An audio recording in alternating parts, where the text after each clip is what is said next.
அது நல்ல கனவா கெட்ட கனவா? கனவில் கூறியவை அனைத்தும் உண்மையா?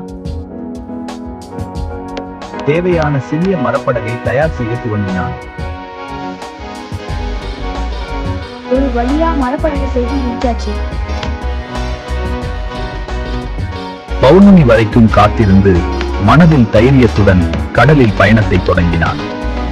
நீண்ட இரவுக்கு பிறகு சூரியன் விடிந்ததும் அவனது மனதிலும் நம்பிக்கையின் ஒளி பிறந்தது. கடலின் நடுவே ராஜா வண்ண வண்ண மீன்களின் அழகான கூட்டத்தை பார்த்து சந்தோஷமடைந்தான்.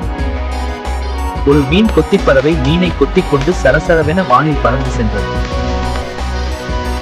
மற்றொரு புறம் ஒரு நீர்ப்பறவை நீரினுள் மூழ்கிய பிறகு தன் இறகுகளை விரித்து சூரிய ஒளியில் காய வைத்துக் கொண்டிருந்தது.